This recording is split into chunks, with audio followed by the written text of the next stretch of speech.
भारत और चीन के अधिकारियों में हुई बातचीत। सैन्य कमांडरों की वार्ता में भारत की 2 टूक अप्रैल वाली पोजीशन पर लौटे चीन की सेना।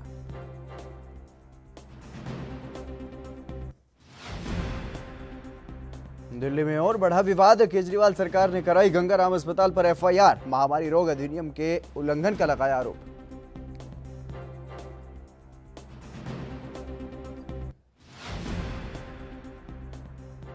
ईडी दफ्तर के 6 स्टाफ कोरोना पॉजिटिव। 48 घंटे के लिए दफ्तर बंद। संपर्क में आए अन्य लोगों की भी की जा रही ट्रेसिंग।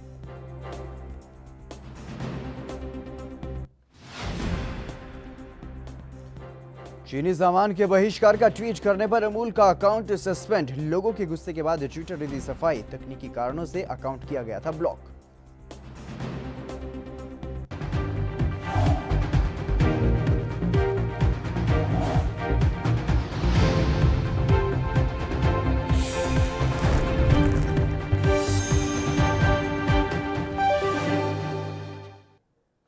नमस्कार, एएनबी न्यूज देख रहे हैं आप और मैं हूं आपके साथ हितेंद्र।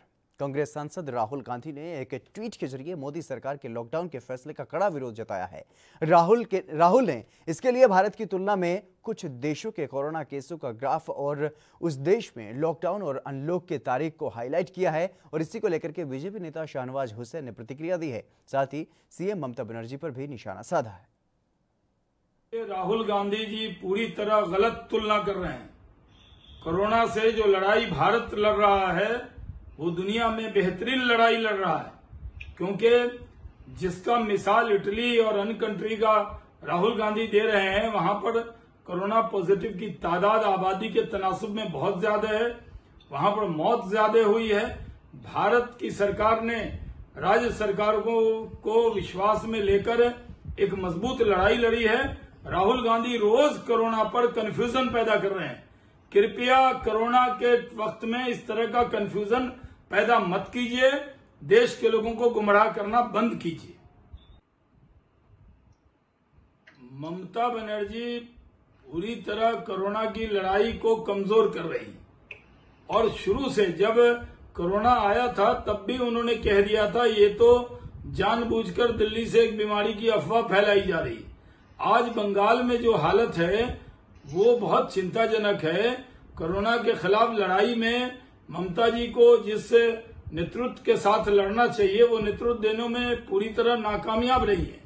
और जब उनसे कहा जाता है कि आप कोरोना की डेथ मत छुपाइए, जो राशन गया है वो लोगों को राशन दीजिए, तब वो इसको आलोचना मान लेती है। विपक्ष के नाते हमारी जिम्मेदारी है उनको बताने की कि हम उनसे किस तरह अपेक्षा करते हैं कि वो राजनीति से ऊपर उठकर कोरोना की लड़ाई को मजबूती से लड़ें और वो मजबूती से उसको नहीं लड़ें।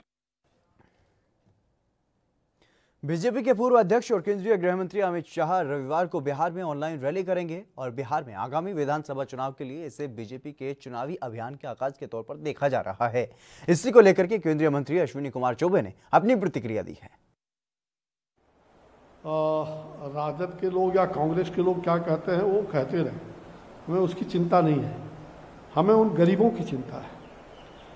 और भारतीय जनता पार्टी की केंद्र में सरकार और बिहार में एनडीए की सरकार और भारतीय जनता पार्टी की एनडीए की सरकार जो केंद्र में और राज्य में है, हम दोनों एक दूसरे के पूरक हैं। और सभी राज्यों के प्रति कोरोना के कालखंड में सत्ता हो या विपक्ष हो, हमने सब लोगों से बातचीत किया है। सबके मुख्यमंत्री से, विपक्ष के नेताओं से, स्वास्थ्य मंत्रीगण से, स्वास्थ्य सचिव से लगातार आज तक बात हो रही है, टेलीफोन से हो या वीडियो कॉन्फ्रेंस के माध्यम। और आपने देखा कि इस 2 महीने के कालखंड में जो डिजिटल इंडिया की बात प्रधानमंत्री जी बराबर करते थे, मेक इन इंडिया हो, स्टार्टअप इंडिया की बात हम लोगों ने किया। आज डिजिटल इंडिया के माध्यम से आज दुनिया भर के लोगों के साथ मीटिंग हो रही है। आज भारतीय जनता पार्टी हो या कोई दल, पता नहीं और दल कितना कर रहे हैं नहीं मालूम, लेकिन हम लोग कोविड के कालखंड में, चाहे अपना संसदीय क्षेत्र हो, विधानसभा का क्षेत्र हो, देश भर के लोग हों या अन्य देश के लोग। चलिए इसी बीच शुरू करते हैं बड़ी खबर की ओर। यूपी से इस वक्त की बड़ी खबर सामने आ रही है। यूपी के कानपुर से इस वक्त की बड़ी खबर सामने आ रही है। आपको बता दें कि एनबी न्यूज के माध्यम से आप देख रहे हैं आईजी मोहित अग्रवाल का चालान काटा गया है। यह बड़ी खबर आपको बता रहे हैं। हॉटस्पॉट इलाके में निरीक्षण के दौरान नहीं पहना था मास्क। यह बड़ी खबर, आईजी मोहित अग्रवाल का ही चालान काट दिया गया। ये बड़ी खबर आपको बता रहे हैं, मास्क नहीं पहना था आईजी ने। और उत्तर प्रदेश के कानपुर से यह बड़ी खबर सामने आ रही है, जहां पर आईजी का चालान काटा गया है। निरीक्षण करने के लिए आईजी वहां पर पहुंचे थे और उनके चेहरे पर, उनके फेस पर फेस मास्क नहीं था, इसी वजह से उनका चालान काटा गया है। यह हॉटस्पॉट इलाका जहां पर वो निरीक्षण के लिए पहुंचे थे और आईजी मोहित अग्रवाल का चालान काट दिया गया है। उत्तर प्रदेश के कानपुर से यह बड़ी खबर आपको बता रहे हैं, आईजी मोहित अग्रवाल का चालान काट दिया गया है क्योंकि उन्होंने फेस मास्क नहीं पहना था। हॉटस्पॉट इलाके में निरीक्षण के दौरान उन्होंने फेस मास्क नहीं लगाया था, इसी वजह से उनका चालान काट दिया गया है। आईजी वहां पर पहुंचे थे, ये कॉपी आपको दिखा रहे हैं, चालान काटा गया है। और आईजी मोहित का ये चालान काटा गया है क्योंकि जिस इलाके में निरीक्षण के लिए आईजी पहुंचे थे उन्होंने फेस मास्क नहीं लगाया था और फेस मास्क पहनना अनिवार्य है। यूपी सरकार ने इसके लिए दिशा निर्देश जारी किए हुए हैं और सख्त आदेश जारी किए गए हैं। उसी के आधार पर आईजी का चालान काटा गया है क्योंकि आईजी ने फेस मास्क नहीं पहना था। आईजी मोहित अग्रवाल का इसी के चलते चालान काटा गया है क्योंकि वो हॉटस्पॉट इलाके में गए थे और वहां पर निरीक्षण के दौरान उन्होंने फेस मास्क नहीं लगाया था। पुनीत मोहन हमारे संवाददाता हमारे साथ जुड़ गए हैं। पुनीत, क्या कुछ जानकारी? देखिए, सीधे तौर पर जिस तरीके से मास्क लगाने को लेकर के लगातार यूपी पुलिस लोगों से अपील कर रही है, लेकिन इसके साथ अब सख्ती भी बढ़ती जा रही है। और सीधे तौर पर कानपुर में आज यही नजारा देखने को मिला है, जहां पर कानपुर के बर्रा इलाके शिवनगर जो हॉट स्पॉट एरिया है, वहां निरीक्षण पर गए थे आईजी मोहित अग्रवाल। वो मास्क नहीं लगाए हुए थे। ऐसे में वहां जो ड्यूटी पर तैनात साथी थे उन्होंने 100 रुपए का चालान उनका काटा है। सीधा सा मैसेज है कि अगर पुलिस के वरिष्ठ अधिकारी का चालान कटता है तो कहीं ना कहीं आपका भी कट सकता है। और अपनी सेफ्टी के लिए, सबकी सेफ्टी के लिए मास्क जरूर लगाएं। यूपी पुलिस दिन प्रतिदिन मास्क लगाने को लेकर के सतर्कता बरत रही है, सख्ती बरत रही है और सीधे तौर पे एक मैसेज जनता को देना चाह रही है कि मास्क जरूर लगाइए और जो स्वास्थ्य विभाग की गाइडलाइन है उसको फॉलो करिए। जी आईजी मोहित की क्या कुछ प्रतिक्रिया सामने आई है इस पूरे मामले पर?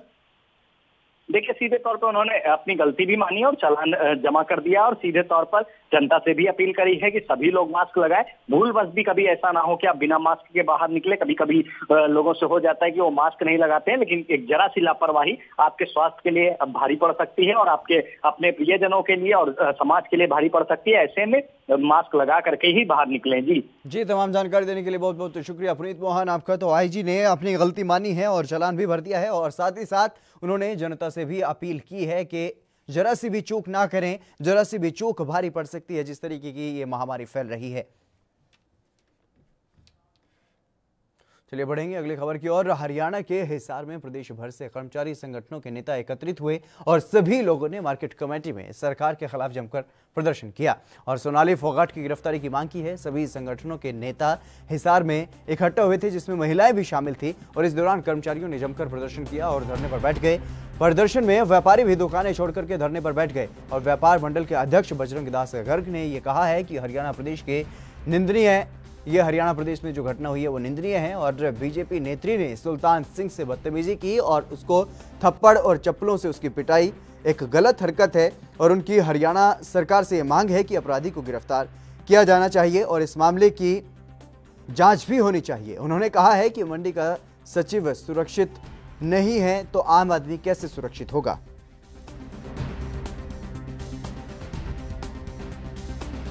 ये आपके सामने है भाजपा नेत्री द्वारा मार्केट कमेटी के सचिव सुल्तान सिंह से बदतमीजी करने, चप्पल जूते से पीटना, थप्पड़ मारना, उसके विरोध के अंदर आज सरकारी कर्मचारियों मार्केटिंग बोर्ड के हैं, उन्होंने धरना प्रदर्शन किया हुआ है। उसके समर्थन में व्यापार मंडल पूरा सहयोग करता, समर्थन करता है। ये बहुत बड़ी निंदनीय बात है कि एक सरकारी अधिकारी सरकारी ड्यूटी पर हो, उसके साथ हाथीपाई करना, मारपीट करना, ये बड़ा निंदनीय, ये बड़ा भारी चिंता का विषय है। मेरी हरियाणा सरकार से मांग है, जो भी अपराधी है जिन्हें मारपीट की है, चप्पल जूते चलाए, उसके खिलाफ सख्त से सख्त कार्रवाई करके उसको गिरफ्तार किया जाए और इसके सारे प्रकरण की जांच होनी चाहिए। क्यों एक भाजपा नेत्री ने सरकारी अधिकारी के ऊपर हाथ उठाया, चप्पल जूते मारे? मैं कहना चाहता हूं अगर सरकारी अधिकारी के साथ इस प्रकार जाति होगी, कौन सरकारी अधिकारी हरियाणा में काम करेगा? एक मार्केट देखो, जो बाल संबंध वाला मामला है, ये बिल्कुल ये और दूसरा मामला है सेक्रेटरी के साथ जो करा गया है बाल संबंध के अंदर, ये बिल्कुल ये हमारी पार्टी को भी इस चीज़ का लिए बड़ा दुख है। इस चीज़ का जो भी उस वहाँ की सोनाली फोगाट जी ने जो करा है वो अच्छा नहीं करा। इंसानियत के नाते वो कह रही है कि कोई अभद्र भाषा का कोई इस्तेमाल करा गया था तो उसके खिलाफ वो अपना FIR कटा सकते थे, ना कि ये वहाँ पर उसके साथ मार कुटाई करना। और ये तो मतलब कि एक अपने आप को रोल मॉडल शो करने की बात करते हैं कि हम किसी चीज़ को ये कर करके काफ़ी हमारी वाह लूट लें। ये तो वो बात हो गई कि किसी बंदर को उसकी हल्दी की गट्ठी मिल गई थी और वो अपने आप को हल्दी की गट्ठी मिल गई थी और अपने आप को दुकान का मालिक बन बैठा। देखो, इसमें हमारी पार्टी बिल्कुल, इसमें हमारी पार्टी की कोई काफ़ी धूमल हुई है इसके अंदर। और हमारे इतने ईमानदार मुख्यमंत्री जी है, ज़रूर वो संयम लेंगे इसके अंदर और कोई ना कोई कड़ा फैसला लेंगे। जब सारे चैनलों के अंदर चला तो ऑब्वियसली पार्टी हाईकमान के पास तो गया ही होगा। देखो, इसके अंदर हम तो ये कह रहे हैं कि जिसने जो गलती करी है उसके खिलाफ सख्त से सख्त कार्रवाई होनी चाहिए, गिरफ्तारी होनी चाहिए उसके खिलाफ। और उसके खिलाफ उसको पार्टी से भी, मैं तो कह रहा हूँ पार्टी से भी ऐसे आदमियों में रहने का कोई अधिकार नहीं है। यूपी के प्रयागराज में बीते गुरुवार को दरोगा द्वारा एक सब्जी मंडी में किसानों की सब्जियों को कुचलने का मामला सामने आया है, जिसमें एक वीडियो में ये दिख रहा है कि दरोगा भीड़ को भगाने के लिए पुलिस की सरकारी गाड़ी लेकर के किसानों की सब्जियों के ऊपर चढ़ाकर सब्जियों को पूरी तरह से रौंद देता है। और दरोगा की इस अमानवीय कृत्य को स्थानीय लोगों ने अपने कैमरे में रिकॉर्ड करके वीडियो को सोशल मीडिया पर वायरल कर दिया था। आज प्रदेश के मुख्यमंत्री ने मामले को संज्ञान में लेते हुए प्रशासन को घूरपुर के दरोगा सुमित आनंद को सस्पेंड करने का आदेश दिया और किसानों के नुकसान की भरपाई के आदेश भी दिए हैं, जिस पर प्रशासन ने तत्काल क्षेत्राधिकारी के द्वारा किसानों से मिलकर के उनके नुकसान की भरपाई की और फिलहाल दरोगा सुमित आनंद को सस्पेंड कर दिया गया है। अभी मौके पर जांच कराई गई और क्षेत्राधिकारी द्वारा जांच की गई, जिसमें बात निकल के आई है कि दरोगा जी द्वारा जो सुमित आनंद हैं उनके द्वारा लापरवाही की गई है। लापरवाही करने के दौरान चूंकि ये मंडी जो है बुधवार और शुक्रवार को लगना तय था, तो बृहस्पतिवार को जब ये मंडी लगी तो इनके द्वारा यहाँ पे घोषणा की गई। घोषणा करने के बाद जब इनको लगा कि ये लोग नहीं मान रहे हैं और लोगों द्वारा हुटिंग की जा रही है, तो इन्होंने एक गलत तरीके से चीज़ों को वहाँ पे रौंदा। और इसकी सूचना पर जब हमें सोशल मीडिया के माध्यम से सूचना प्राप्त हुई है, उसके बाद इनके ऊपर निलंबन की कार्रवाई की गई है तथा वहाँ मौजूद जो किसान हैं जिनकी सब्जियों का नुकसान हुआ है, उनसे हमारे क्षेत्राधिकारी ने बात करके और उनके जो नुकसान के मूल्यांकन उन्होंने किए हैं उसके अनुरूप उन्हें समायोजित किया गया है आर्थिक रूप से। और विभागीय कार्रवाई इसमें की जा रही है, तय संस्तुति भी की जा रही है कि इनको जनपदीय शाखा में न रखा जाए और अजनपदीय शाखा में इनको भेजा जाए और इनके वेतन से रिकवरी के लिए भी लिखा जा रहा है। कितने किसान को सर मुआवजा दिया गया? अभी तकरीबन 11 किसानों को मुआवजा दिया गया है और शेष लोगों को चिन्हित किया जा रहा है जिनके नुकसान हुए हैं और उनके मुआवजे उनको प्रदान किए जाएंगे। बीजेपी नेता सोनाली फोगाट हरियाणा किसान अनाज मंडी कमेटी के एक वरिष्ठ अधिकारी की चप्पल से पिटाई के मामले में विवादों में घिर गई हैं। उनके इस अधिकारी को थप्पड़ और चप्पल से मारने का वीडियो जब सोशल मीडिया पर वायरल हुआ तो वीडियो के बाद अब प्रदेश भर में मार्केट कमेटी के सचिव और कर्मचारी हड़ताल पर चले गए हैं और इस दौरान उनका साथ देने के लिए टोहाना अनाज मंडी में यूनियन भी अपने पदाधिकारियों सहित वहां पर पहुंची और टोहाना में मार्केट कमेटी कर्मचारी और व्यापारी धरना लगाकर हड़ताल पर हैं। और इस दौरान सुरक्षा की मांग को लेकर के सांकेतिक तौर पर मार्केट कमेटी सचिव और अन्य पदाधिकारी हेलमेट लिए नजर आए। उन्होंने कहा कि उनकी सुरक्षा को खतरा है और वो काफी असुरक्षित महसूस कर रहे हैं और उन्हें सुरक्षा चाहिए। उन्होंने कहा है कि उनका किसी से वैर भाव नहीं है, अगर सचिव ने कुछ गलत किया था तो उसके लिए कानूनी प्रक्रिया अपनानी चाहिए।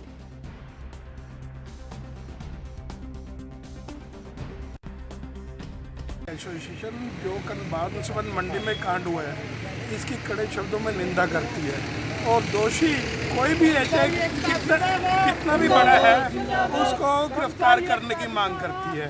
अगर सेक्रेटरी साहब ने कुछ गलत किया उसके बारे में वो शिकायत कर सकते तो उच्च अधिकारियों को, सिर्फ एक सस्ती पब्लिसिटी पाने के लिए ये सब किया गया है।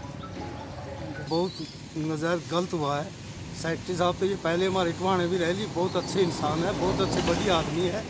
जो कल ये वो ही है उसकी हमें गौर निंदा करते हैं और हम तो यही कहते हैं भी जो हमारे मुलाजिम हैं पर भी जो इन्हीं की सुरक्षा नहीं रही, इनके साथ हमारी सुरक्षा है, जी यही सुरक्षित नहीं, फिर हम कहाँ से सुरक्षित हैं? कैसा सारा सत्ता के नशे में हुआ, ये कोई वैसे थोड़ी हुआ। उसका कसूर क्या था? जो उसको काम करा उसको हाँ कर ली, उसको यही मांग करते हैं कि इसको पार्टी से निकाला जाए, इसकी सजा मिलनी चाहिए, मुकदमा दर्ज हो, इसकी जो इसकी बहुत ये ज़्यादा वो करेगा, इसकी सजा मिलनी चाहिए। उत्तराखंड के पर्यटन मंत्री सतपाल महाराज के घर के सभी सदस्यों को 3 जून तक होम क्वारंटीन होने के लिए नोटिस चस्पा किया गया था, लेकिन इसकी अनदेखी करते हुए उन्होंने 21 मई को कैबिनेट की बैठक में हिस्सा लिया था, जिसके बाद अब सतपाल महाराज को क्वारंटीन के नियमों के उल्लंघन को लेकर के उत्तराखंड हाईकोर्ट ने नोटिस दिया है। दरअसल देहरादून के एक यूनक ने जनहित याचिका दायर कर पर्यटन मंत्री सतपाल महाराज पर क्वारंटीन नियमों का उल्लंघन करने के एवज में उन पर एफआईआर दर्ज करने की मांग की थी। अब हाईकोर्ट ने नोटिस जारी करते हुए पूछा है कि जब आम लोगों पर क्वारंटीन के नियमों का उल्लंघन करने पर मुकदमा दर्ज किया जा रहा है तो संवैधानिक पद पर बैठे लोगों के खिलाफ कार्रवाई क्यों नहीं की जा रही।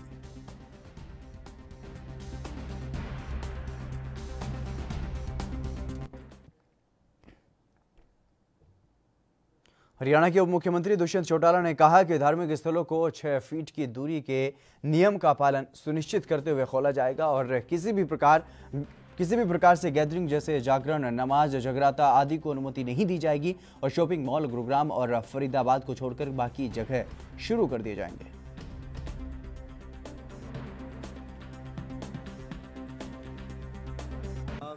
तीन विषय थे। पहला, रिलीजियस इंस्टीट्यूशंस को किस प्रकार से किस फेस्ड मैनर में खोला जाएगा। जीएमडीए और एफएमडीए को छोड़कर तमाम जगह एक डायरेक्टिव इशू कर दिया जाएगा कि 2 गज की दूरी के साथ किसी भी प्रकार के जो मूवमेंट है उसको रिस्ट्रिक्ट करते हुए मंदिर, मस्जिद, गुरुद्वारे, चर्चेज को खोला जाएगा, मगर कोई भी गैदरिंग अलाउड नहीं होगी, चाहे वो जागरण हो, चाहे वो नमाज के लिए इकट्ठा होना हो, चाहे संडे को चर्चेज में इकट्ठा होना हो, चाहे कोई आपके जगराता हो, इस तरह की मूवमेंट अलाउड नहीं होगी। और दूसरी ओर जो शॉपिंग मॉल्स हैं वो for the time being Gurgaon, Faridabad को छोड़कर तमाम जगह ऑपरेशनल होगी। रेस्टोरेंट्स जो हैं वो 50% कैपेसिटी पे फंक्शनिंग परमिसिबल है। डिस्ट्रिक्ट एडमिनिस्ट्रेशन अपने लेवल पे उनके ऑर्डर्स इशू करेगी। कब तक आदेश जारी किए जाएंगे सर? परसों से लागू होंगे, आदेश जारी होगा। कोरोना का संक्रमण देश भर में लगातार बढ़ता जा रहा है, वहीं तमिलनाडु में भी रोज नए मामले सामने आ रहे हैं और देश में महाराष्ट्र के बाद तमिलनाडु ऐसा राज्य है जहां पर कोरोना के सबसे ज्यादा मामले हैं। इसी बीच तमिलनाडु सरकार ने कोरोना मरीजों के इलाज को लेकर के एक अहम फैसला लिया है। राज्य सरकार ने निजी अस्पतालों में कोविड-19 के इलाज के लिए वसूले जा रहे मनमाने शुल्क पर लगाम लगाने का फैसला लिया है। सरकार ने शुल्क की एक सीमा तय कर दी है। इसके अनुसार आईसीयू में प्रतिदिन के इलाज के लिए अधिकतम 15,000 रुपये और जनरल वार्ड में अधिकतम 7,500 रुपये निर्धारित किए गए हैं।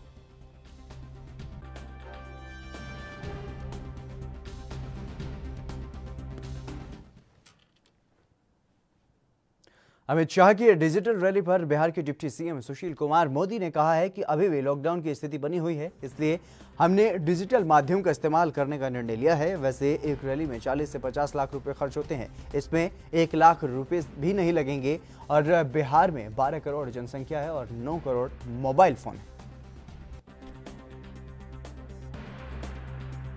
देखिए, पहली बात तो ये कि इस रैली का चुनाव से कोई संबंध नहीं है। चुनाव में बहुत देर है, जब चुनाव आएगा तब हम लोग किस तरह की रैली करना है उसका विचार करेंगे। ये तो नरेंद्र मोदी जी की सरकार का 6 साल पूरा हो गया और दूसरी बार जो सत्ता में आए उसका 2रा साल है और कोरोना संक्रमण के दौरान बिहार के गरीबों को 20,000 करोड़ रुपये से ज़्यादा की जो मदद की गई है, उन्हीं सारी बातों को बताने का काम, गरीबों के साथ जन संवाद कार्यक्रम करने का काम अमित शाह जी कर रहे हैं। और चूंकि देखिए, लॉकडाउन की स्थिति अभी भी बनी हुई है, अभी भी भीड़ भाड़ इकट्ठा नहीं किया जा सकता है, तो हम लोगों ने ये डिजिटल माध्यम का उपयोग करने का निर्णय लिया है और इस लॉकडाउन के दौरान हम लोगों ने ऑडियो वीडियो सारे चीज़ों का बड़े पैमाने पर इस्तेमाल किया है और सबसे कम खर्च में ये कार्यक्रम हो सकता है। जहाँ एक रैली करने में 50 लाख 40 लाख 20 लाख खर्च हो जाता है, ये तो 1 लाख भी खर्चा नहीं होगा। और देखिए आज हर आदमी के पास मोबाइल फ़ोन है। बिहार में 12 करोड़ की आबादी है, बिहार के 9 करोड़ मोबाइल फ़ोन है यहाँ पर। और हर आदमी, हर नौजवान वो फेसबुक ट्विटर जो सोशल मीडिया वो उसका इस्तेमाल करना जानता है। तो इसलिए हम लोग इसी का इस्तेमाल करिए, नया ज़माना है। और जो नौजवान है वो फेसबुक ट्विटर का इस्तेमाल करता है। और ये वो लोग हैं जो विरोध कर रहे हैं, जिन्होंने एक ज़माने में कहा था कि आईटी वाईटी क्या होता है, और बिहार में उन्होंने आईटी कंपनियों को घुसने नहीं दिया और बिहार को 25 साल पीछे धकेल दिया। तो देखिए ये तो एक सस्ता माध्यम है कि आप गांव-गांव तक और बिना कुछ खर्च के पहुंच सकते हैं। चलिए फिलहाल रुकेंगे एक छोटे से ब्रेक के लिए, जल्द हाजिर होंगे।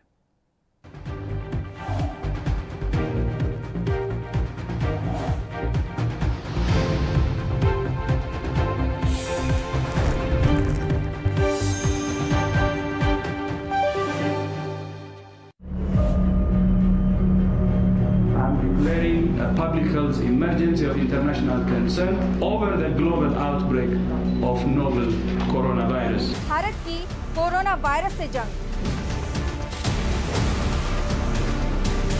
आपको चाहिए पूरी जानकारी के लिए भरोसेमंद जरिया।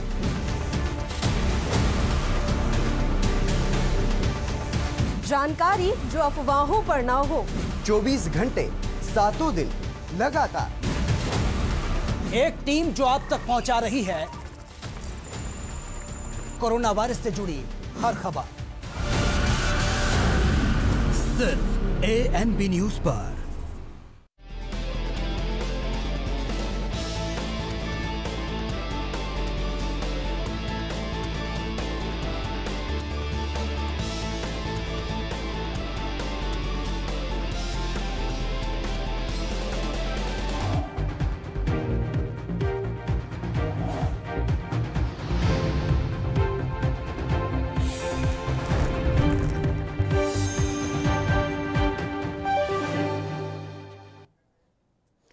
ब्रेक के बाद एक बार फिर से आप सभी का स्वागत है। खबरों में आगे बढ़ेंगे। दिल्ली बीजेपी के पूर्व अध्यक्ष मनोज तिवारी ने कोरोना मरीजों के इलाज को लेकर के अरविंद केजरीवाल पर निशाना साधा है। क्या कुछ कहा है उन्होंने, आपको सुनवाते हैं। इस कोरोना संकट से लड़ने में इतनी बुरी तरह से फेल हुई है कि जो अरविंद केजरीवाल कहते थे हम 30,000 एक्टिव पेशेंट को उनको बेड देंगे, 30,000 बेड है, वही अरविंद केजरीवाल जी आज, जबकि अभी एक्टिव पेशेंट 30,000 तो बहुत दूर है, तभी कह रहे हैं हमारे पास कोई इसका इलाज नहीं है, आप घर में ही रहिए, कोरोना का कोई इलाज नहीं है, हम बहुत परेशान हैं। और जब डोज भी देना शुरू किया तो वो कुछ हॉस्पिटल्स को छांट के डोज देंगे। अरे भाई, जिस दिल्ली में एक गरीब कोरोना पॉजिटिव को 5 लाख से 10 लाख रुपया देने पे ही इलाज शुरू होने लगे, अरविंद केजरीवाल जी आपको जरा सा भी संकोच नहीं हो रहा इस तरह की बातें करते हुए? अरविंद केजरीवाल जी ने दिल्ली में कोरोना संकट में झूठ पर झूठ, झूठ पे झूठ बोला है। बीजेपी सांसद ने कांग्रेस पर हमला बोलते हुए कहा है कि गौमूत्र और गोबर का योगदान इस देश की अर्थव्यवस्था में 60 साल की कांग्रेस गवर्नेंस से कहीं ज्यादा है, क्योंकि 60 साल की कांग्रेस गवर्नेंस ने केवल 2G जैसे स्कैम ही देश को दिए हैं। इस तरीके की पॉलिसी इन्होंने की और जिसकी वजह से, क्योंकि टेलीकॉम मंत्री रहे हैं तो 2G स्कैम भी इनको याद आता होगा, इसलिए 2G के बाहर निकल नहीं पा रहे। और गाय के साथ एसोसिएशन से तो इनको वैसे ही तकलीफ है।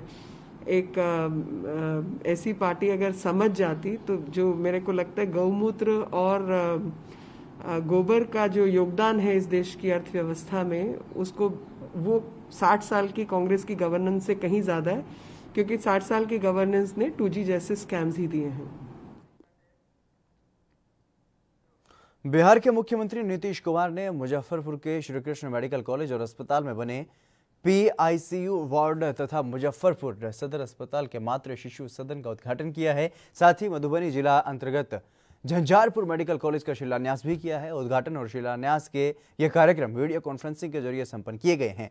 इस अवसर पर मुख्यमंत्री ने कहा है कि अब चमकी बुखार से बच्चों की मौत पर लगाम लगेगी। और इस अवसर पर मुख्यमंत्री ने यह भी कहा है कि पिछले साल AES के कहर से समय वे SKMCH गए थे और तब पीको वार्ड बनाने की बात सामने आई थी। अब ये शुरू हो गया है।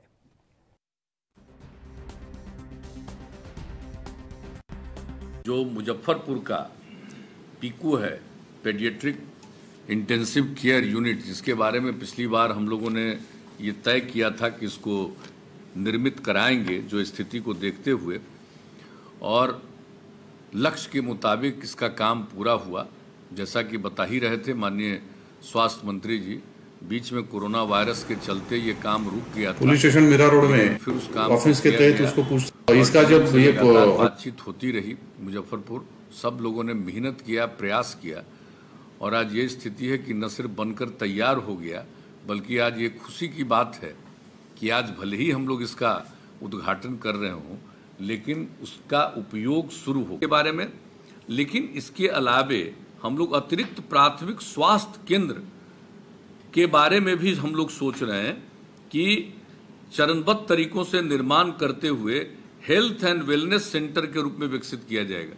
केंद्र सरकार की स्कीम एक है हेल्थ एंड वेलनेस सेंटर, तो उसके लिए कुछ जगहों पर हम लोगों ने लाभ लिया, लेकिन अब हम लोगों ने राज्य सरकार में तय किया कि हम लोगों का जितना भी जो अतिरिक्त प्राथमिक स्वास्थ्य केंद्र है वो सभी जगहों को हम लोग कन्वर्ट कर देंगे उसको हेल्थ एंड वेलनेस सेंटर में।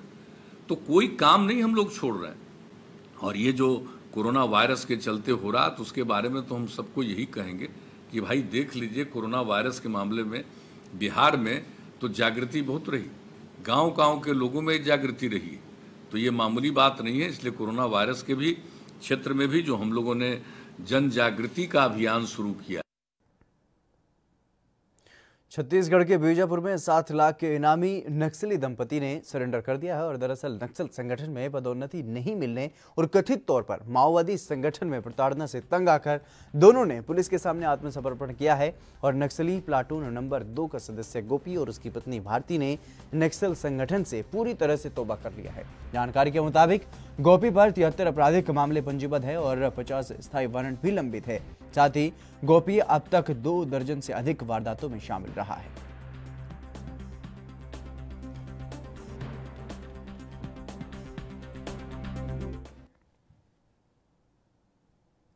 हरियाणा के फतेहाबाद में बीजेपी नेता सोनाली फोगाट के मार्केट कमेटी के सचिव से मारपीट का मामला तूल पकड़ता हुआ नजर आया। और घटना के बाद जहां एक प्रदेश की राजनीति भी गर्मा गई, तो वहीं मार्केट कमेटी से जुड़े हुए कर्मचारी और अधिकारी प्रदेश भर में हड़ताल पर चले गए। फतेहाबाद में भी मार्केट कमेटी के अधिकारियों और कर्मचारियों ने हड़ताल की घोषणा करते हुए कार्यालय के बाहर धरना शुरू कर दिया और कर्मचारियों ने काले बिल्ले लगाकर अपना रोष प्रदर्शन किया। वहीं सरकार से बीजेपी नेता की मामले में तुरंत गिरफ्तारी की मांग की है और उन्होंने स्पष्ट किया कि जब तक बीजेपी नेता की गिरफ्तारी नहीं होती तब तक उनका प्रदर्शन जारी रहेगा।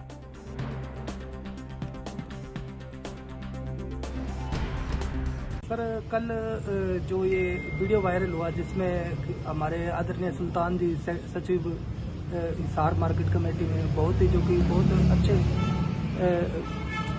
अच्छे ऑफिसर हैं, तो कल सोनाली फोगाट ने अपने गुंडों के द्वारा उनको पहले तो खुद पिटवाया, गुंडों से पिटवाया, फिर उसके बाद उन्होंने चप्पलों से और थप्पड़ों से उसकी पिटाई करी और वो वीडियो वायरल कराया पूरे मतलब हरियाणा में और पूरे भारत में वीडियो वायरल किया, जिसकी हम कड़े शब्दों में निंदा करते हैं। जबकि हमारे साथी सुल्तान भाई का कोई दोष नहीं था।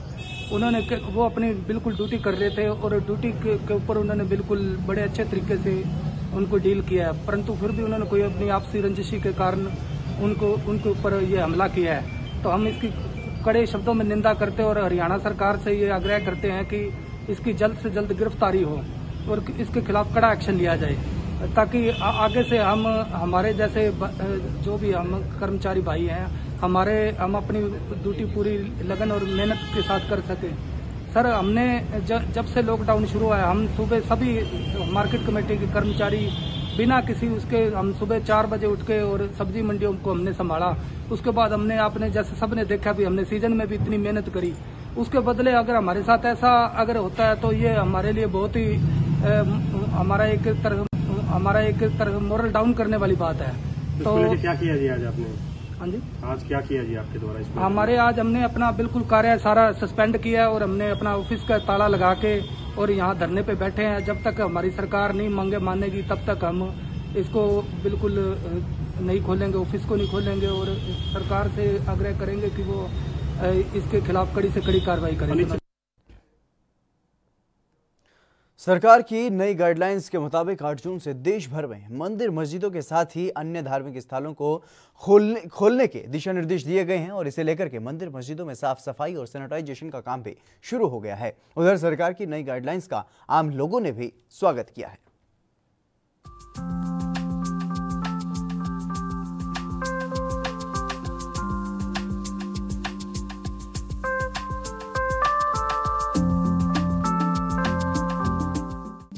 लंबे लॉकडाउन के बाद आखिरकार 8 जून से सरकार ने तमाम धार्मिक स्थलों को खोलने के आदेश दे दिए हैं, जिसके चलते इन धार्मिक स्थलों में अब साफ सफाई और सैनिटाइजेशन का काम भी शुरू हो गया है। उधर सरकार की नई गाइडलाइंस के मुताबिक धार्मिक स्थलों में उचित प्रबंध किए जा रहे हैं। इसी कड़ी में बल्लभगढ़ शिव मंदिर में भी साफ सफाई और सैनिटाइजेशन का काम जारी है। इस मौके पर मंदिर के आचार्य प्रेम प्रकाश ने बताया कि मंदिर के पूरे प्रांगण को सैनिटाइज करवाया जा रहा है और सरकार की ओर से दी गई गाइडलाइंस का पालन करवाने के लिए उचित तैयारियां की जा रही हैं।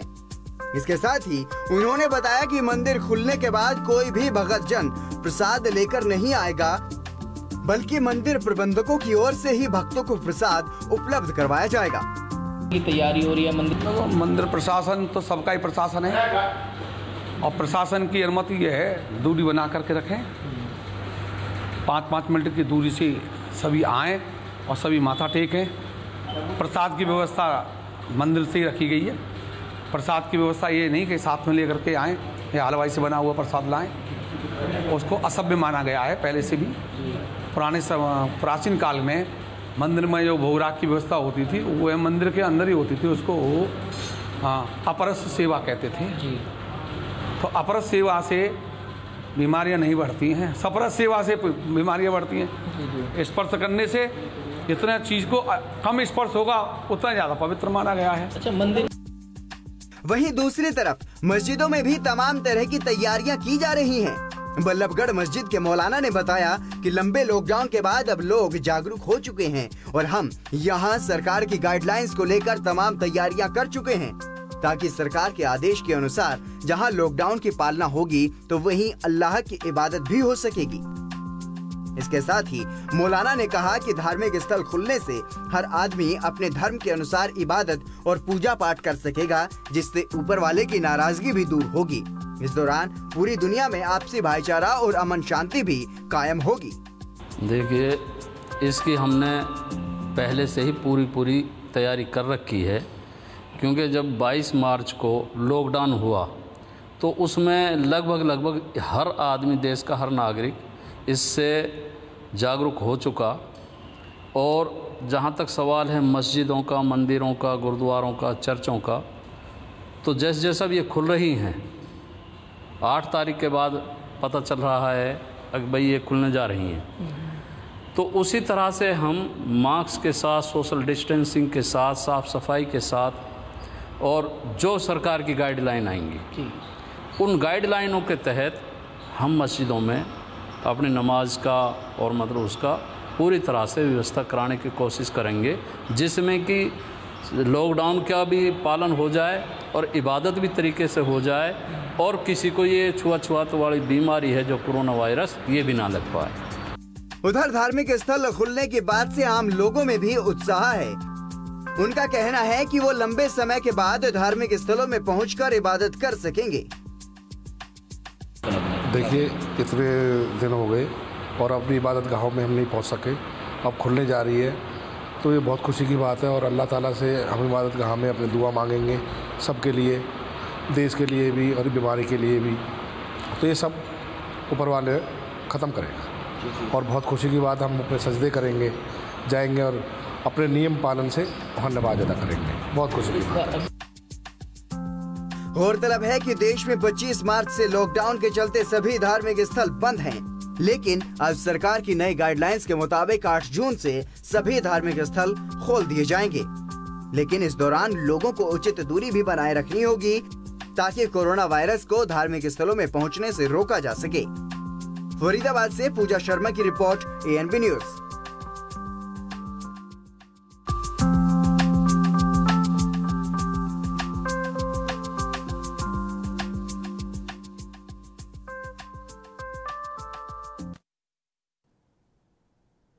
गृह मंत्रालय की गाइडलाइंस के मुताबिक 8 जून से श्रद्धालुओं के लिए धार्मिक स्थल खोले जाएंगे और इसी को देखते हुए धार्मिक स्थलों को खोलने को लेकर के तैयारियां की जा रही हैं।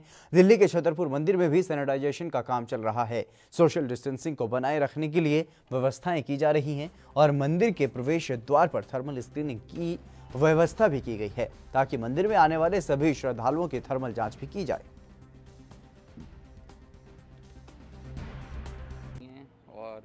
मिनिस्ट्री ऑफ हेल्थ की गाइडलाइंस हैं, उनके बेसिस के ऊपर हम अपनी तैयारी कर रहे हैं। मंदिर को डेली बेसिस के ऊपर, आवरली बेसिस के ऊपर हम सैनिटाइज़ कर रहे हैं और आज सुबह भी एक सैनिटाइजेशन हो चुका है। अब दोपहर का होगा, फिर उसके बाद शाम का होगा। मंदिर में थर्मल स्कैनिंग के बगैर कोई भी अंदर प्रवेश नहीं कर पाएगा और एक ऑटोमेटिक सैनिटाइज़र मशीन हमने ली है। उस ऑटोमेटिक सैनिटाइज़र से थ्रू पूरी बॉडी ही सैनिटाइज हो जाती है। तो जब वो मंदिर से अंदर जाएगा तो टनल के थ्रू होके जाएगा। सरकार के दिशा निर्देश के अनुसार हमने हर 6 फीट की मार्कर्स दूरी पर मार्कर्स बनाए हुए हैं। जैसे ही एक दर्शनार्थी आगे जाएगा, उसके बदले में दूसरे यात्री को आगे जाने दिया जाएगा। कोई भी यात्री को किसी किस्म का प्रसाद नहीं दिया जाएगा, कोई वो मूर्ति को हाथ नहीं लगाएगा, किसी किस्म की पूजा नहीं होगी, ना ही वो हार, फूल माला, नारियल लेके अंदर मंदिर में जा पाएगा और सिर्फ दर्शन ही है। लाइन के हिसाब से दर्शन चल के और मोदी सरकार के दूसरे कार्यकाल का पहला साल पूरा हो चुका है और वहीं लॉकडाउन के दौरान करीब 70 दिनों से बंद सभी धार्मिक स्थलों के कपाट 8 जून से खुल रहे हैं। इन सबको लेकर के हरियाणा के घरौंदा से विधायक ने ANB न्यूज से खास बातचीत की है। अनलॉक 1 चला हुआ है। अनलॉक 1 के अंतर्गत तो जो है छूट भी दी गई है। अगर बात करें तो जो धार्मिक स्थान है उनके कपाट भी खोल दिए गए हैं, खोले जाएंगे। आने वाली 8 तारीख को हमारे साथ जो है घरौंडा से विधायक हरविंद्र कल्याण जी जुड़े हुए हैं, उनसे जानेंगे। सर, क्या कुछ कहना चाहेंगे? जिस तरह से जो है धार्मिक कपाट है वो 8 तारीख को खोल दिए जाएंगे, क्या? देखिए, खुशी की बात है। चाहे अनलॉक के अंदर फेज़ 1 के अंदर चाहे धार्मिक संस्थान जितने भी हमारे मंदिर या जितने भी हमारी धार्मिक संस्थान हैं उनके खुलने की बात है और चाहे व्यवस्थाओं को आगे बढ़ाने के लिए अन्य ढील देने की बात है। मैं इतना ही कहना चाहूँगा कि हमें किसी भी तरीके से लापरवाही नहीं करनी चाहिए और पूरे तरीके से जो कोरोना से बचाव के लिए जितने भी नियम हैं, चाहे वो सोशल डिस्टेंसिंग की बात है, चाहे वो मास्क लगाने की बात है, और इन सब को फॉलो करते हुए हम इस बात का भी ध्यान रखें कि अगर ज़रूरी है तो हम बाहर निकलें, अन्यथा बाहर ना निकलें। केंद्र सरकार का जो है 1 साल पूरा हो गया है, क्या कुछ आपकी तरफ से कहना है उस बारे में? देखिए, जो ये 1 साल पूरा हुआ है, मैं इसके बारे में ये कहना चाहूँगा कि जहाँ माननीय प्रधानमंत्री नरेंद्र मोदी जी के नेतृत्व में पहले कार्यकाल में एक बहुत अच्छे कार्य भारतीय जनता पार्टी की सरकार ने किए हैं, चाहे वो व्यवस्थाओं को ठीक करने की बात है, चाहे भ्रष्टाचार को ख़त्म करने की दिशा में बहुत कड़े कदम उठाने की बात है, या देश को गौरव के साथ ऊंचाइयों पर ले जाने की बात है। उसी तरीके से दूसरे कार्यकाल का जो पहला वर्ष है बहुत अच्छा ये रहा है। इसके अंदर भी बहुत से ऐतिहासिक फैसले, चाहे वो धारा 370 हटाने की बात है, चाहे वो CAA की बात है, चाहे 3 तलाक उसको बदलने की बात है, या इसी तरीके से जो अन्य जो फैसले आए हैं, चाहे राम मंदिर का फैसला आया है उसको भी बड़े संयम के साथ पूरे देश ने लिया है। माननीय प्रधानमंत्री नरेंद्र मोदी जी क्योंकि जिस तरीके से देश को एक नेतृत्व प्रदान कर रहे हैं, ना केवल आज वो देश के बल्कि पूरी विश्व के आज एक नेता वो बने हैं। ये थे हमारे साथ गरोंडा से विधायक हरविंदर कल्याणी। उनका साफ तौर पे यही कहना है कि जो करनाल की जनता है उनको अपना एहतियात बरतना पड़ेगा, सोशल डिस्टेंस का पालन करना पड़ेगा। Amit Bhatnagar, ANB news, Karnal. UP के बाराबंकी में आर्थिक तंगी से जूझ रहे एक दंपति ने 3 बच्चों की हत्या करने के बाद अपनी जान दे दी। इस घटना पर कांग्रेस नेता दीपक सिंह ने अपनी प्रतिक्रिया दी है। बाराबंकी घटना दुख पहुंचाने वाली है। इसके पहले जिस जनपद में भूख से मौत होती थी वहां के कलेक्टर पर तुरंत कार्रवाई होती थी। सरकारों से प्रश्न पूछे जाते हैं, लेकिन दुखद इतनी बड़ी घटना के बाद भी ना तो सरकार का पक्ष आया है, ना किसी अधिकारी पर कार्रवाई हुई है। बड़ा सवाल यह है, पूरा देश या देश के बाहर जो अप्रवासी हिंदुस्तानी हैं, सीएम फंड, पीएम फंड भयंकर चंदा दे रहे हैं, जनपद स्तर पर वसूलियां हो रही हैं, उसके बाद भी भूख से मौत दुखद घटना है। इस पर सबको एक विचार करना चाहिए। भूख से मौत होना हमें आघात पहुंचाती है और जो इसके लिए जिम्मेदार हों उस पर कार्रवाई भी होनी चाहिए। चलिए फिलहाल रुकेंगे एक छोटे से ब्रेक के लिए, जल्द हाजिर होंगे।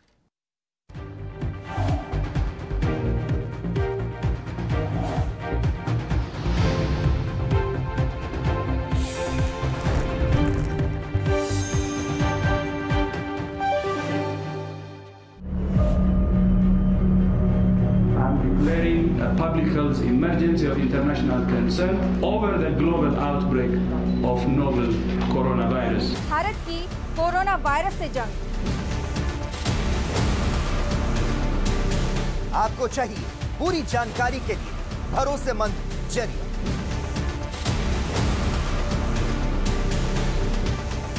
जानकारी जो अफवाहों पर ना हो। 24 घंटे 7 दिन लगातार एक टीम जो आप तक पहुंचा रही है कोरोना वायरस से जुड़ी हर खबर, सिर्फ एएनबी न्यूज पर।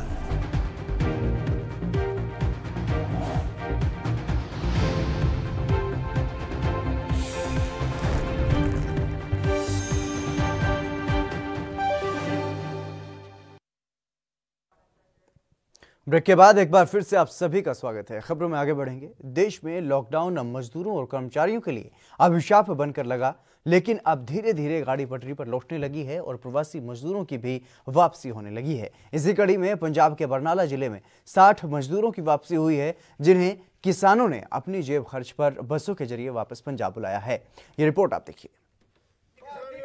जिंदाबाद जिंदाबाद जिंदाबाद भारतीय किसान यूनियन लखोवाल जिंदाबाद जिंदाबाद लखोवाल जिंदाबाद जिंदाबाद जिंदाबाद। लॉकडाउन के दौरान बेरोजगार हो चुके मजदूर अब मजबूरीवश फिर से लौटने लगे हैं। इसी कड़ी में बरनाला जिले में धान की रोपाई के लिए उत्तर प्रदेश और बिहार से बसों के जरिए प्रवासी मजदूरों को वापस लाया गया।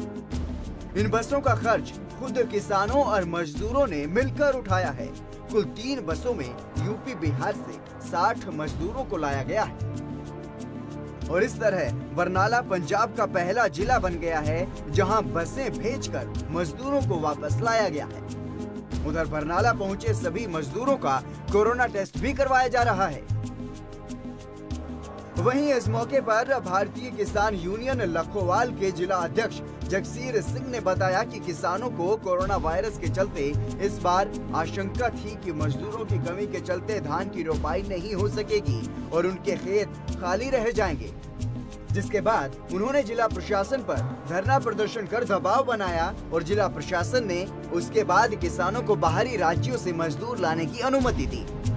जगसीर सिंह ने बताया कि बिहार आने जाने के लिए उनका एक बस पर 1,30,000 रुपए का खर्च आया है, जबकि उत्तर प्रदेश के लिए एक बस पर 65,000 रुपए का खर्च आया है, जो कि किसानों और लेबर ने आपस में मिल बांट कर किया है।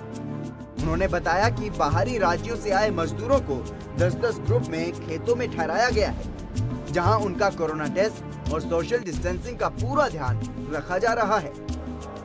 ਤੇ ਅਸੀਂ ਮਾਨਯੋਗ ਡਿਪਟੀ ਕਮਿਸ਼ਨਰ ਬਰਨਾਲਾ ਨੂੰ ਬਾਰ-ਬਾਰ ਮੈਮੋਰੰਡਮ ਦਿੱਤੇ ਤੇ ਉਹਨਾਂ ਦੇ ਮੂਹਰੇ ਪ੍ਰਦਰਸ਼ਨ ਵੀ ਕੀਤੇ, ਧਰਨੇ ਵੀ, ਰੋਸ ਮੁਜ਼ਾਹਰੇ ਕੀਤੇ ਤੇ ਕੜਕ ਦੀ ਧੁੱਪ ਦੇ ਵਿੱਚ ਕਿਸਾਨ ਜਿਹੜੀ ਕਿਸਾਨਾਂ ਨੂੰ ਪ੍ਰੋਬਲਮ ਸੀਗੀ, ਕਿਉਂਕਿ ਹਜ਼ਾਰਾਂ ਏਕੜ ਜਿਹੜੀ ਪਿੰਡਾਂ ਦੇ ਵਿੱਚ ਜ਼ਮੀਨ ਆ ਜਿਹਦੇ ਝੋਨਾ ਲੱਗਣਾ ਗਾ, ਉਹ ਕਿਸਾਨਾਂ ਨੂੰ ਕਿਸਾਨਾਂ ਦੇ ਦਿਲ ਦੇ ਵਿੱਚ ਡਰ ਸੀ, ਸਹਿਮ ਸੀ ਵੀ ਕਿਤੇ ਬੰਜਰ ਨਾ ਪਈ ਰਹੇ ਜੇ। ਇਸ ਕਰਕੇ ਜਿਹੜੀ ਲੋਕਾਂ ਦੀ ਆਵਾਜ਼ ਸੀ ਉਹ ਮਾਨਯੋਗ ਡਿਪਟੀ ਕਮਿਸ਼ਨਰ ਬਰਨਾਲੇ ਤੱਕ ਤੇ ਜਿਹੜੇ ਇੱਥੋਂ ਦੇ ਪ੍ਰਸ਼ਾਸਨ ਦੇ ਅਧਿਕਾਰੀ ਆ ਉਹਨਾਂ ਤੱਕ ਤੇ ਜਿਹੜੇ ਕੈਬਨਿਟ ਮਿਨਿਸਟਰ ਆਸੂ ਜੀ ਬਰਨਾਲੇ ਉਹਨਾਂ ਤੱਕ, ਸੰਬੰਧਿਤ ਜਿੰਨੇ ਵੀ ਮਿਨਿਸਟਰ ਆ ਪੰਜਾਬ ਦੇ ਐਮਐਲਏ ਉਹਨਾਂ तक पहुँचाई तो आ प्रॉब्लम फिर असी जी हल कराई। वहीं दूसरी तरफ बिहार से मजदूरों को लाने वाले किसान जगराज सिंह ने बताया कि उन्होंने आने जाने में 3600 किलोमीटर का सफर तय किया है और 6 दिनों में वो लोग मजदूरों को वापस ला सके हैं। उन्होंने बताया कि रास्ते में उन्हें बहुत सी दिक्कतों का सामना करना पड़ा और कई स्थानों पर उनकी चेकिंग भी हुई। उन्होंने बताया कि बिहार में जब वो लोग मजदूरों को ढूंढ रहे थे तो वहाँ लोग कोरोना वायरस के चलते काफी डरे हुए थे और मजदूर इस बात को लेकर भी चिंतित थे कि उनकी घर वापसी कैसे होगी। तो उन्हें इस बात का आश्वासन दिया गया कि उन्हें किसानों की ओर से ही घर वापस भी भेजा जाएगा। ਅਸੀਂ ਬਿਹਾਰ ਚ ਗਏ, ਸਾਨੂੰ ਲਗਭਗ ਜਾਣ ਆਉਣ ਦੇ ਵਿੱਚ ਜੀ 6 ਦਿਨ 6 ਰਾਤਾਂ ਲੱਗੀਆਂ ਤੇ ਬਹੁਤ ਮੁਸ਼ਕਲ ਆਈਆਂ। ਸਾਨੂੰ ਬਾਰਡਰਾਂ ਦੇ ਉੱਤੇ ਘੇਰ ਕੇ ਪੁੱਛਗਿੱਛ ਕੀਤੀ ਗਈ ਹੈਗੀ। ਸਾਨੂੰ ਸੌਣ ਦੇ ਵਿੱਚ ਨੀਂਦ ਬਹੁਤ ਸਾਡੀ ਘੱਟ ਆਈ ਹੈਗੀ, ਸਰੀਰ ਨੂੰ ਥਕਾਵਟ ਹੋਈ ਹੈਗੀ, ਨਹਾਉਣ ਧੋਣ ਦਾ ਸਾਨੂੰ ਬਹੁਤ ਪ੍ਰੋਬਲਮ ਆਈ ਹੈਗੀ। ਰਾਹ ਦੇ ਵਿੱਚ ਅਸੀਂ ਘੱਟੋ ਘੱਟ 3400 ਕਿਲੋਮੀਟਰ ਦੀ ਅਪ ਡਾਊਨ ਦੂਰੀ ਤੈਅ ਕੀਤੀ ਹੈ, ਬਹੁਤ ਜ਼ਿਆਦਾ ਹੀ ਹੈ ਜੀ। ਅਸੀਂ ਲੇਬਰ ਮਸਾਂ ਲੱਭ ਕੇ ਲਿਆਂਦੀ ਹੈ ਜੀ। ਲੇਬਰ ਆਉਣ ਤੋਂ ਡਰ ਰਹੀ ਸੀ ਕਰੋਨਾ ਦਾ ਕਰਕੇ ਜੀ। ਉਹ ਕਹਿੰਦੇ ਵੀ ਸਾਨੂੰ ਅਸੀਂ ਜਦੋਂ ਪੰਜਾਬ ਚਲੇ ਗਏ ਕਰੋਨਾ ਕਰਕੇ ਸਾਡਾ ਵਾਪਸ ਆਉਣ ਦਾ ਕੋਈ ਪ੍ਰਬੰਧ ਹੋਵੇ ਨਾ ਹੋਵੇ, ਲੇਬਰਾਂ ਬਹੁਤ ਡਰ ਰਹੀਆਂ ਸੀ। ਅਸੀਂ ਉਹਨਾਂ ਨੂੰ ਕਹਿ ਕੇ ਲਿਆਂਦਾ ਜੀ ਜੇ ਤੁਹਾਨੂੰ ਲੈ ਕੇ ਚੱਲੇ ਆ ਤੁਹਾਨੂੰ ਛੱਡਣ ਦਾ ਪ੍ਰਬੰਧ ਵੀ ਕੀਤਾ ਜਾਊ। वहीं दूसरी तरफ बिहार से आए मजदूरों ने बताया कि कोरोना के कारण सभी मजदूर अपने राज्यों की तरफ लौट गए थे और वो पहले भी इन्हीं किसानों के पास काम करते थे। मजदूरों ने बताया कि उन्हें फोन कर पंजाब आने के लिए कहा गया था, लेकिन मजदूर वापस आने के लिए तैयार नहीं थे। इसके बाद किसानों ने बसें भेजी और वो वापस आ सके। जी हमारा बरनाला में पहले काम करते थे जी, सरदार जी का फोन आया, हम लोग डर गए। वहाँ पे बोले से जी हम लोग के तो रोजगार नहीं बनेगा, पैसा नहीं चल रहा। फिर सरदार जी बोला से हम आने जाने का खर्चा आधा तो दे दो भैया, आधा हम दे देंगे। तो हम लोग तो जी कोरोना से डर रहे थे। तो कोरोना ऐसा है बीमारी जी, तो बिहार से लेके पूरा अपना भारत में सारा जगह पाँव पसार दिया है जी। तो हम लोग के रोजगार भी वहाँ काम उम तो चल नहीं रहा है। तो हम बोले हमारे यहाँ से ले तो जाइएगा, फिर वहाँ से कैसे छोड़िएगा। फिर वहाँ बोले कि अपना वहाँ आपको ले जाने का आने का पूरा आपको खर्चा देंगे, आधा तू लगा लेना भैया, आधा हम लगा लेंगे। फिर तब हम लोग आए। गौरतलब है कि लॉकडाउन के दौरान कई प्रवासी मजदूर बेरोजगारी के चलते अपने गृह राज्यों की तरफ लौट गए थे। इसके बाद किसानों को भारी दिक्कतों का सामना करना पड़ा और उन्होंने प्रशासन से मजदूरों को वापस लाने की अपील की। इसके बाद जिला प्रशासन की ओर से उनकी मांग मानते हुए मजदूरों को वापस लाने की अनुमति दे दी गई, जिसके बाद ये मजदूर वापस पंजाब लौट सके। बरनाला से प्रवीण ऋषि की रिपोर्ट, ANB न्यूज।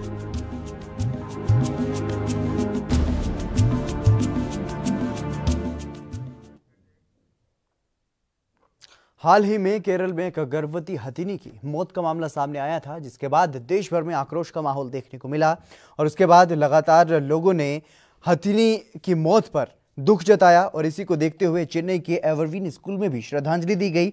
स्कूल में हथिनी की पेंटिंग पर 2500 लाइट कैंडल जलाकर हथिनी को श्रद्धांजलि दी गई। जिस तरीके से एक इंसानियत को शर्मसार कर देने वाला मामला सामने आया था, एक गर्भवती हथिनी को एक फल में विस्फोटक पदार्थ खिलाए गए थे, एक अनानास में विस्फोटक पदार्थ खिलाए गए थे, जिसकी वजह से उसकी मौत हो गई थी और उसी को लेकर के देश भर में आक्रोश का माहौल भी देखने को मिला। लेकिन चेन्नई में ये तस्वीर आप साफ तौर पर देख सकते हैं किस तरीके से इस तस्वीर में ये दिखाया गया है कि किस तरीके से एक हथिनी के पेट में बच्चा भी है। गर्भवती हथिनी को इस सीन में दर्शाया गया है और यहाँ पर 2500 लाइट कैंडल जला करके इस गर्भवती हथिनी को श्रद्धांजलि दी गई है।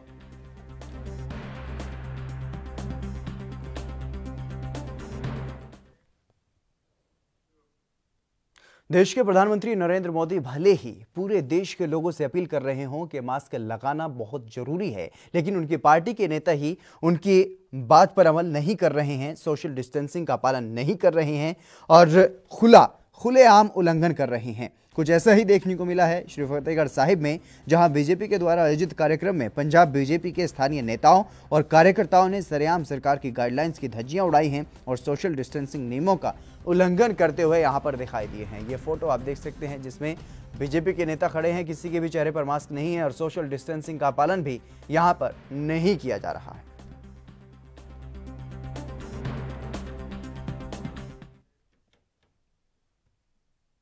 बिहार के कटिहार जिले के क्वारंटीन सेंटर का वीडियो सोशल मीडिया पर जमकर वायरल हो रहा है।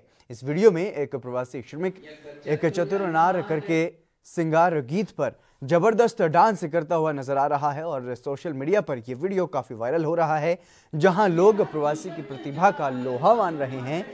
ये प्रवासी मजदूर क्वारंटीन सेंटर में रह रहे लोगों का खूब मनोरंजन भी कर रहा है। वहीं कुछ लोगों का मानना है कि जिंदगी जिंदा दिली का नाम है और आप मुश्किल हालातों में भी हार नहीं मानते हैं। दरअसल ये वीडियो कटिहार जिले के बरारी प्रखंड के सुजातपुर स्थित लक्ष्मी मध्य विद्यालय के क्वारंटीन सेंटर का बताया जा रहा है। कटिहार के क्वारंटीन सेंटर के प्रवासी श्रमिक का ये डांस वीडियो तेजी से वायरल हो रहा है। जो भी इस वीडियो को देखता है इस प्रवासी के डांस की तारीफ करते हुए नहीं थक रहे हैं। प्रवासी मजदूर हर रोज किसी फिल्मी कैरेक्टर के साथ डांस करता है और लोगों का मनोरंजन कर रहा है।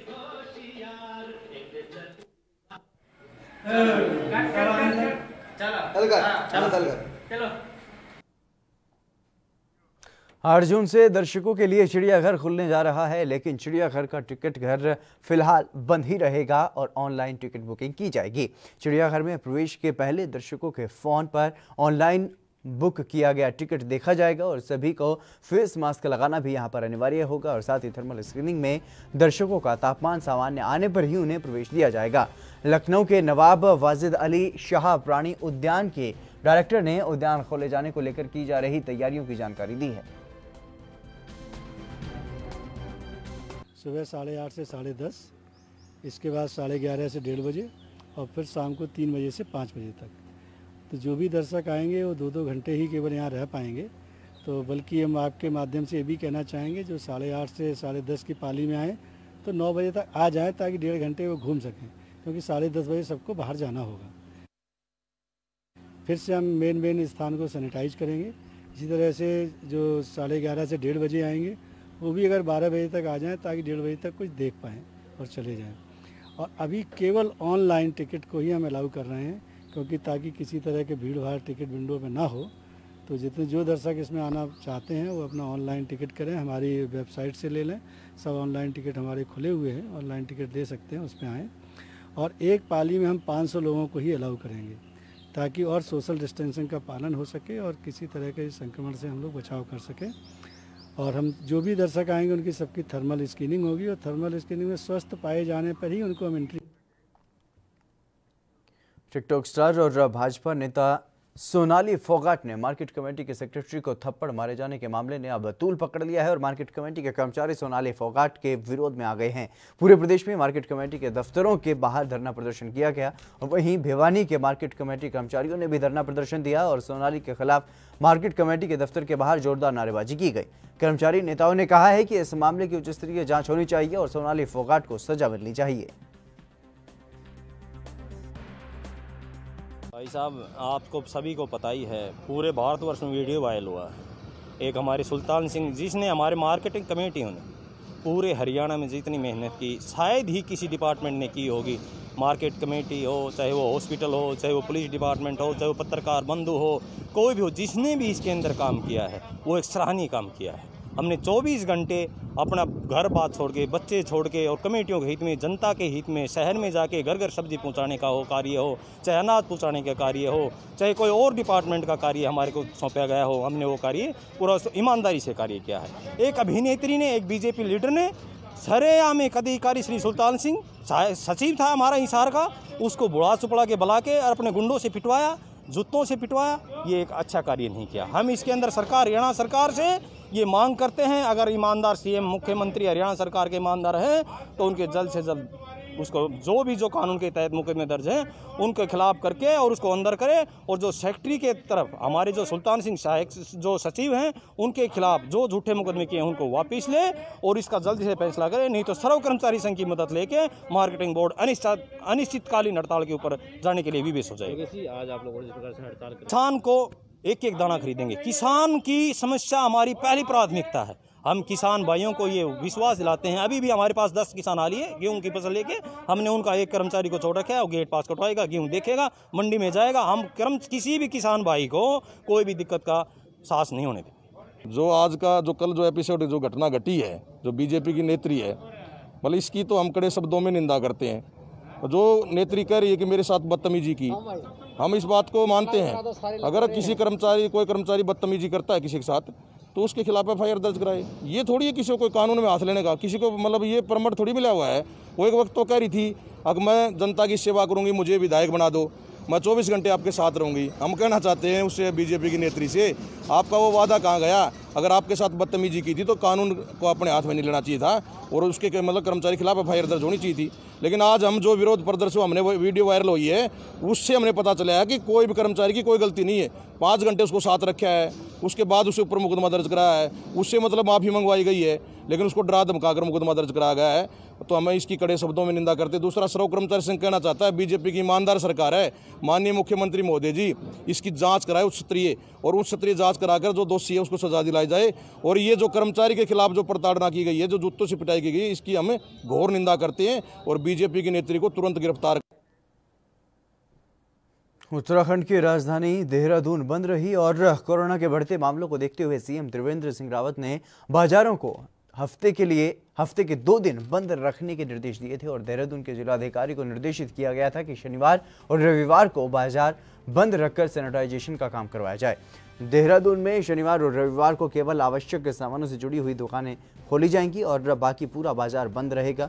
और साथ ही सीएम रावत ने देहरादून की निरंजनपुर सब्जी मंडी को फिर से खाली करवाकर सैनिटाइजेशन का काम करवाने के लिए भी कहा है और इसके पालन के लिए पुलिसकर्मी पूरी तरह से मुस्तैद हैं। नहीं, वो अपने जेन्युइन काम जो कर रहे हैं उनका ड्यूटी वो अपना कर रहे हैं। हमको भी अपना ड्यूटी ऐसे मेंटेन करना चाहिए। जैसे हम लोग अभी जैसे सीरियस सिचुएशन चल रहा है, मास्क कवर करके रखना, सोशल डिस्टेंस रखना, ये सब रखना चाहिए।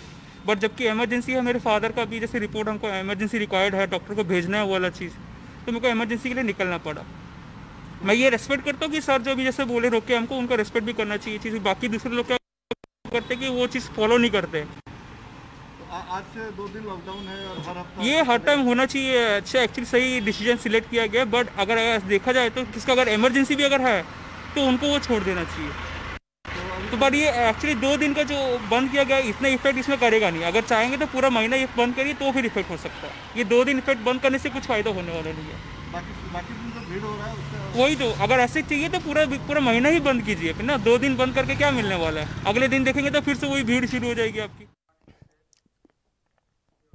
छत्तीसगढ़ के बिलासपुर में नौकरी दिलाने के नाम पर 4 लाख रुपए की ठगी करने वाले आरोपी को पुलिस ने पकड़ लिया है। दरअसल पुलिस को सूचना मिली थी कि